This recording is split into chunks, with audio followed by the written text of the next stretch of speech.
¿no? Si ven, el video está en redes sociales, ¿no?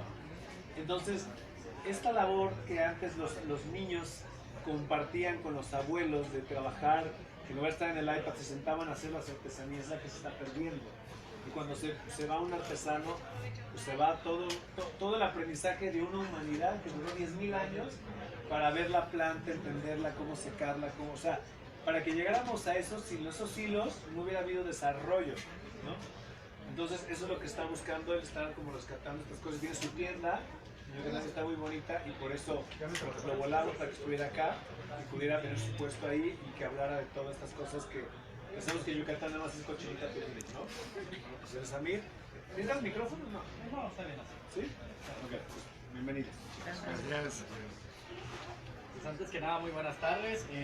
Justamente como decía aquí, que no, estamos en el rescate, somos un colectivo, un poquito más de artesanos y productores locales, y nuestro proyecto se llama Mulmeya, que significa trabajemos en conjunto.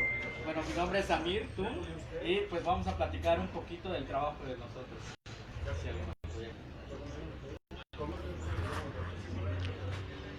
Bueno, el trabajo del colectivo de Mulmeya tiene como filosofías 6, como se llama, puntos.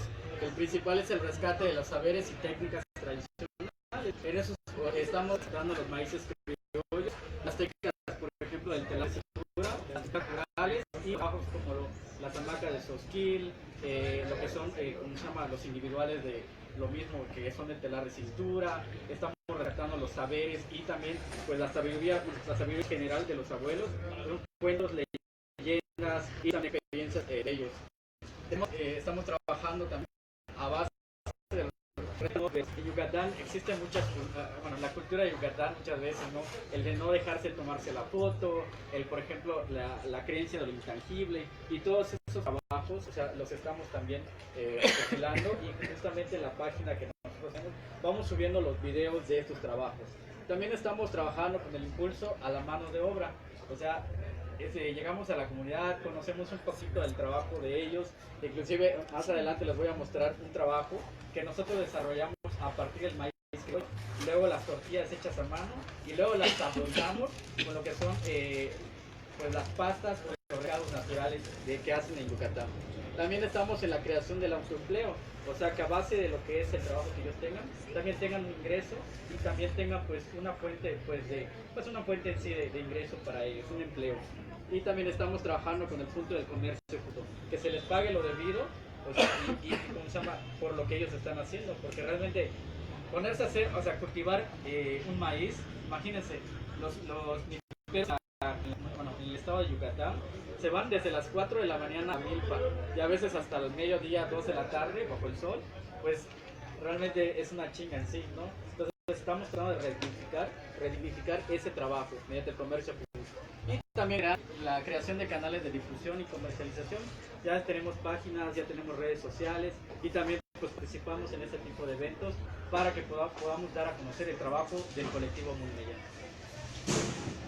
¿Qué es una milpa? Bueno, es el enfoque del trabajo anterior, y quisimos hablar un poquito de las milpas. Queremos hablar un poco de lo intangible de que son los abuelos mayas. Bueno, en realidad esta fue, como se llama, una de las perspectivas y uno de los comentarios de don Fausto Uf, oriundo del Chaquillo, municipio de Tecú, Yucatán. Y él decía que una milpa es una religión, es nuestra casa sagrada, es donde tenemos la presencia y la unión de nuestros dioses. Yumkash, que es el señor del monte o de la milpa; Yumchak, que es el señor de la lluvia; los Yumtziles, que en realidad pues son los cuidadores; los Ahmenes o los sacerdotes mayas, que existe alguna creencia que cuando el dueño de la milpa muere, el sucesor es el que, como se llama, el que continúa, y el que muere se la sienta uno de los 4 puntos cardinales de lo que es la milpa. También están los Ies, que son los vientos. O sea, hay 4 vientos, que es el Chamán, que es el norte; el Nojol, que es el sur; el Aquín y el Chiquín, que es oriente y poniente. Entonces, en realidad, la milpa, que es cuadrada, se representa como los 4 puntos cardinales. Y bueno, antes de la colonización, los mayas se basaban en una cruz, que era una cruz simétrica. Llegando los colonizadores, se basan de esto, de la religión, para poder rápidamente colonizar a los mayas, y incrustar pues la religión católica. Y bueno, y aquí como punto final, los aluches, que no sé si muchos han escuchado hablar de estos seres mitológicos, que son unas personas bajitas y que se les hace un ritual en base a barro, se les da vida por los sacerdotes mayas y son los cuidadores en realidad de lo que son las milpas mayas. Y el sacerdote o el personaje más importante, que es el men, que es el que hace rituales, que más adelante vamos a conocer, y también que ellos van celebrando. Y aquí tenemos una opinión también entre la entrevista que pues estuvimos trabajando con Quique, don Pedro, que es oriundo de la comunidad de Acancá, Yucatán, y él dice, gracias a ellos siempre hemos tenido nuestros sagrados alimentos, la santa gracia, nuestro maíz. Así es nombrado en Yucatán al maíz. El maíz es algo muy sagrado, que dice, o sea, la santa gracia. Inclusive si a una persona se le llega a caer un grano de maíz en Yucatán, es un sacrilegio, es un pecado. Que inclusive en las ceremonias mayas como el chachac, que es para pedir o sea, que caigan lluvias, es muy cuidado todo este tipo de, ¿cómo se llama?, de proceso en la ritualización. Aquí un poquito de las ceremonias que conlleva la milpa. Está el cachi, que es pedir permiso para la quema de las milpas. O sea, antes de, ¿cómo se llama?, de hacer la tumba, quema, o sea, rosa y quema, se hace una petición. Entonces se hace, ¿cómo se llama?, se convoca a men, al sacerdote maya, y conjuntamente hacen como ciertas oraciones para pedir permiso a la quema de. Luego está el chachac, que es para pedir las lluvias, que es una ceremonia enorme en la cual se convoca a toda la comunidad.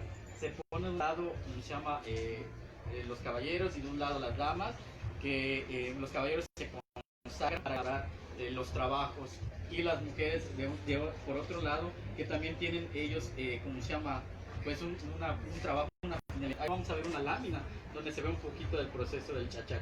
Y también está el sauco, es pedir por los cultivos uno por uno.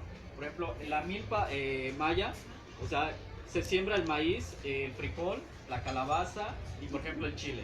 Y por cada uno de los cultivos se pone una jicarita, se hace una oración maya, y supuestamente, y mucha gente puede decir, y lo comprueba, que como se llama, que sí, que ha dado por resultado. Pues en realidad lo que es la cosmovisión maya y los trabajos mayas tienen mucha sabiduría, y sobre todo es muy misterioso. Y también está el huajicol, que al final, por ejemplo, del proceso de la milpa, se da un agradecimiento a la milpa. O sea, se centra una mesa en el centro de la milpa y se entrega, por ejemplo, el elote que se acaba de cosechar, lo que son unos tibes, que son unos tamales enterrados. Se presenta, como se llama, también bebidas, y se hace como una ofrenda, y se hace también la oración agradeciendo a todos los seres mitológicos que participaron en este proceso para tener una buena cosecha. Y también está el ainal, eso es el canto a los elotes. Se supone que si una persona no llega a hacer este ritual, el dios del maíz viene como ¿cómo se llama?, como asustar a los productores y reclamarles por qué no hicieron este tipo de ritual hacia ellos. Y bueno, aquí cómo se lleva a cabo las milpas mayas. Bueno, inician con lo que es la tumba rosa y hasta la quema. Debemos consagrarnos, es un poquito de lo que yo les platicaba. Y sin embargo aquí hay una pequeña descripción que dice Don Cid. Esos son como los seudónimos que se les da a las personas y son nombrados así. Él es oriundo de Timucú, Yucatán. Él dice que cuando van a hacer este ritual, según la creencia y lo que ellos hayan percibido, desde lo que es el animal más pequeño hasta un venado, el animal más grande, ven cómo sale. Y al final, cuando ellos empiezan a quemar, en realidad, pues, o sea, no ponen en peligro pues alguna vida de algún animal, pues que como se llama, que es parte de la milpa. Y dice un poquito, dice el chacbén, que es cuando se hace la quema, que es una milpa virgen, y luego pasa, como se llama, después de eso ellos entran chiflando para verificar pues al final hubo o no algún animal que pues haya quedado. Y eso es una de las, como se llama, de los comentarios que nos hizo Don Cid, que es un milpero también con los que nosotros estamos trabajando, la defensa de la milpa maya y de los maíces criollos. Bueno, las temporadas de tumba, rosa, quema y siembra y cosecha de las milpas son son muy diferentes pues a cada estado por lo que yo he visto. Nosotros apenas vamos a cultivar como a finales del mes de octubre y empieza con la tuma rosa entre los meses de marzo, abril y mayo, que son los periodos que pues la gente, como se llama, empieza todo este tipo de, ¿cómo se llama? Este proceso para tener una milpa. Y la quema las hacen al principio del mes de junio. Posterior, que es la siembra, a mediados del mes de junio, y las cosechas a finales del mes de octubre, noviembre y diciembre, dependiendo de cada tipo de especie. Y en enero dependerá de las variedades de cultivo. En el caso, por ejemplo, de los elotes, también tiene una cierta lógica. Los elotes tienen que estar, por ejemplo, a finales de octubre, porque entra también como la ceremonia del Hanal Pisham, que también es como un ofrendaje a las personas que pues se fueron y que estuvieron como en la defensa también de las milpas. Y por ejemplo aquí en enero, porque también hay especies como el frijol o los ibes que se dan en temporadas de frío, y hasta en enero viene el proceso de cosecha. Bueno, ¿qué tanto sembramos en la milpa maya? En realidad esa es una ¿cómo se llama? De clasificación en general de todo lo que los milperos siembran y cosechan, que son las variedades de maíz. Ahorita trajimos unas variedades, como pueden ver. Son las 4 principales, que es el maíz blanco, conocido como sacnal. Está el rojo, conocido como chaccho. Tenemos el amarillo, que es conocido como canal. Y el morado, conocido como ejo. Bueno, esas son las principales maíces pues de aquí, del estado de Yucatán. Y sin embargo, conocemos un poquito más de 12 variedades. Entre esas estamos también en el rescate también del maíz palomero. Estuvimos haciendo pues entrevistas, un poquito de investigación, y se conoce que hace aproximadamente 100 años se cultivaba y se cosechaba lo que es el maíz palomero. Entre esos también está el maíz naltel o el maíz gallito. El maíz gallito es muy... mucha gente ha estado apostando por trabajar y por sembrar esta variedad de maíz, porque su periodo de siembra y cosecha son de 2 meses y es muy resistente a los cambios climáticos. Está también la variedad del tzitbacán, está ¿cómo se llama? El chacbacán. Entonces hay muchas variedades que estamos rescatando ahorita, como por ejemplo el Cristo, que es muy parecido a un maíz palomero que vive aquí con Tlaxcala. Entonces son muchas en realidad lo que son la diversidad de los colores de maíz. También estamos con las variedades de calabaza. Estamos con el pepino blanco, la sandía, el melón de milpa, el ajonjolí, inclusive el cacahuate, el frijol o ibes, y también el chile rojo o el chile mash o amashito, como muchos lo conocen. Bueno, esta es una lámina en la cual se puede observar el ritual del chachac. Y es la pintura del artista y maestro Marco Chap, oriundo de Calquiní, Campeche. Y como pueden ver, ese es como un altar en la cual se atan 4 niños en los puntos cardinales, y ellos tienen que hacer el sonido de los sapos para, o sea, entienden en la cosmovisión que son personas, son seres sagrados, son seres puros que aún pues todavía como que no tienen la malicia, ¿no? Entonces se les amarra del pie juntamente para que ellos hagan el canto. Se ofrece el huajicol o lo que es el speed, y también el col, que también tiene una ritualización que no tiene que ser cualquier gallina o cualquier pollo, o sea, no cualquier carne. Y sin embargo también toda la gente se congrega para hacer, más que nada para hacer esa petición. Y cabe mencionar en la experiencia que yo he tenido, que al final del chachac, a las 2 horas empieza a llover. Inclusive mucha de la gente dice, ahorita tiene la creencia de que cuando ven llover, lo que dicen en las comunidades es, pues es que ya hicieron chachac. O al contrario, cuando viene la sequía, muchas de las personas dicen, ¿saben qué? Ya se necesita hacer un chachac, porque ya además se está perdiendo. Entonces es una de las ceremonias más importantes dentro de lo que es la comunidad maya, dentro de la cosmovisión maya, para poder pedir y también dar gracias a Yunchak, al dios de la lluvia. Y bueno, ¿qué sigue después de las cosechas? Es lo que les estaba yo platicando. O sea, todo tiene como si fuera un calendario lógico dentro de lo que es los mayas. Después de la producción de maíz, ¿qué hacemos con el maíz? Damos también agradecimiento y ofrendamos mediante altares lo que es en el canal Pichán. Y también todas las cosechas que tenemos, la mandarina, el limón, ¿cómo se llama? La naranja dulce, está la mandarina, el dulce de calabaza, está también, ¿cómo se llama? Los elotes, el pan de elote, el atole, el pozole, que son, pues, son cosechas recientes. O sea, no es cualquier, ¿cómo se llama?, ofrenda que se le hace también a los antepasados, que son los abuelos.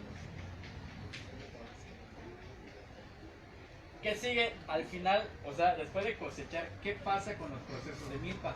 Están clasificadas en tres procesos, que es el Acdeen, que es una milpa virgen, que es el primer proceso de la milpa.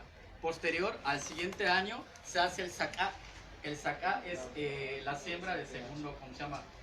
Es la segunda siembra en el mismo lugar. Y posterior hay gente que hace la milpa Cuché, que es la tercera, como en realidad es cuando ya se deja en descanso la milpa, y ya después a los 10 años es cuando se empieza nuevamente a sembrar, ya en la recuperación también de los nutrientes del suelo. Son máximo, se puede utilizar 3 veces. 3 veces, es máximo 3 veces. Y, o sea, máximo, mínimo 2, máximo 3. Más que nada porque, pues al final los elotes no rinden con el mismo vigor, el mismo tamaño y el mismo sabor también. Y entre una y una, ¿cuánto tiempo se tiene que es un año.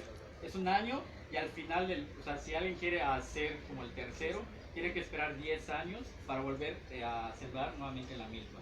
Son 10 años de descanso de la milpa. Bueno, una reflexión, ¿cómo se llama?, en la cual nos estamos enfrentando aquí en la península de Yucatán, es que Yucatán hoy se encuentra en la resistencia de la pérdida de la milpa. Cabe mencionar que hay 4 comunidades de Yucatán, de las 400 o 500 comunidades de Yucatán, que están sembrando todas las variedades, las 4 variedades de los maíces principales de Yucatán. Imagínense, somos más consumidores que productores. Entonces, estamos en esa resistencia y queremos rescatar también los saberes milenarios. O sea, el chachac, o sea, todo eso que se hacía. Ahora uno va y siembra un maíz, como se llama, transgénico. Y a veces ni siquiera sabe por qué lo siembra. Porque el vecino lo hace, yo también lo hago.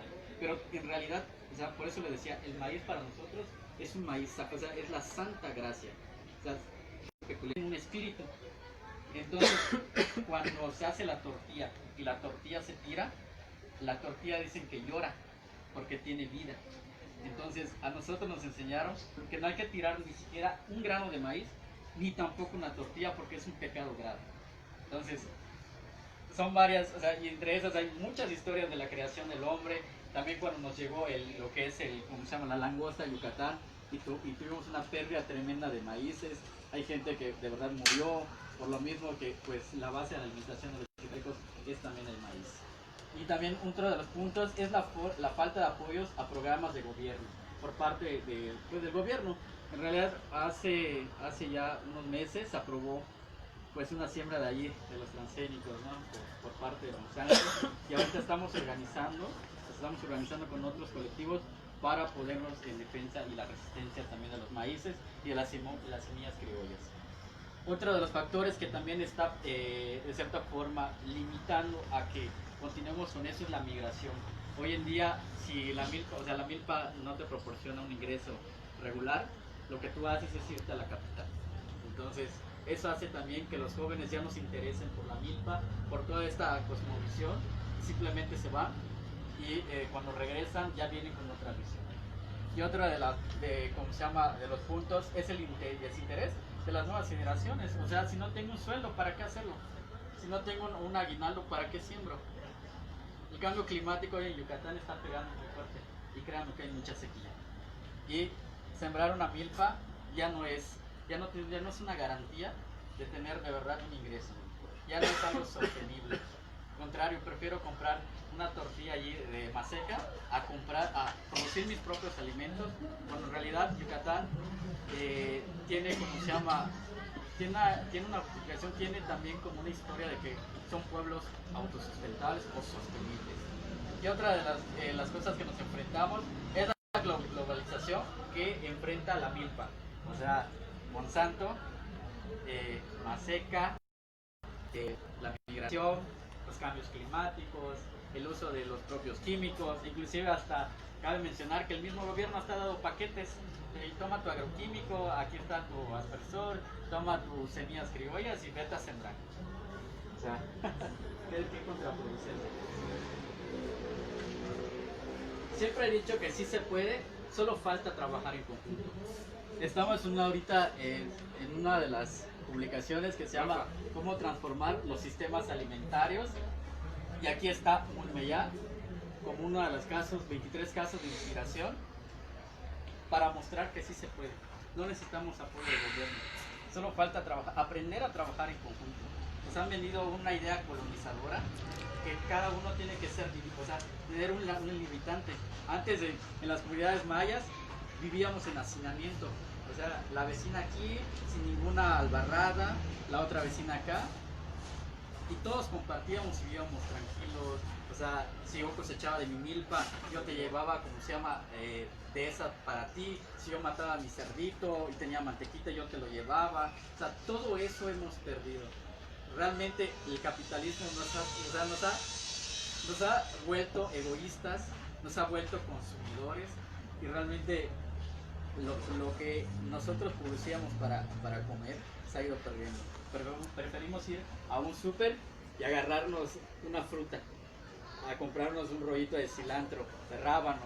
¿Qué pasó? Que antes teníamos nuestro huerto en casa. ¿Qué pasó? Que antes nosotros hacíamos las tortillas de mano. ¿Qué pasó? Que antes íbamos al huerto y agarrábamos 2 limones y hacíamos un juguito de limón. Ahora es más fácil ir al Oxxo, comprarse una lata de coca, de refrescos, y ya, es más rápido. Entonces, esa es la parte de la reflexión. Necesitamos trabajar en conjunto, necesitamos unificar, así como lo hicieron los mayas con las otras culturas, con los aztecas, todo el intercambio, toda esa riqueza cultural tenemos que rescatarla. Esa es la reflexión, en realidad, lo que queremos dar a conocer. No hablar de la parte técnica, sino la parte de la cosmovisión y de las creencias y de lo que es sagrado para nosotros los mayas.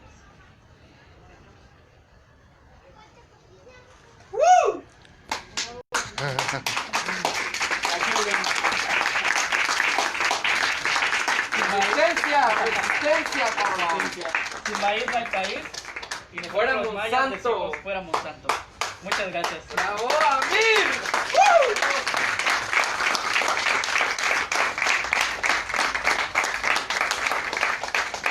A ver, les voy a pasar una bolsita, a ver si las podemos compartir entre todos.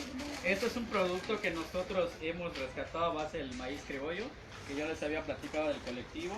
Entonces es maíz criollo nixtamalizado, hechas a mano, de forma artesanal, y tiene los sabores regionales como son pipián, papazul, relleno negro, mole con ajonjolí, chaya, epazote, hay unas con pepita de calabaza. Y, sin embargo, cabe mencionar que detrás de este producto existen 35 personas trabajando. Entonces es un poquito del trasfondo de los productos. Entonces se las voy a ir pasando para que vayan probando. Este es uno. Lo paso para que vayan agarrando un pedacito. ¡Negro!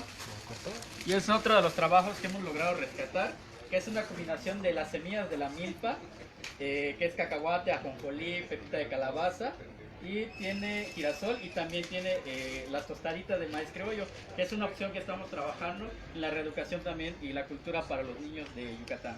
Y aquí tenemos un nuevo producto que acabamos de sacar, que es la harina de maíz rojo chacchó, para, no sé, para hacer el atolito, para hacer un empanizador. O sea, son varias cosas que lo que estamos trabajando.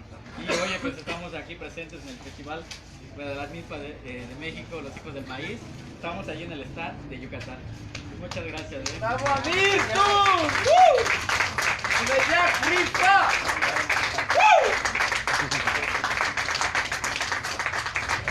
Eres el futuro, Amir. Somos el futuro.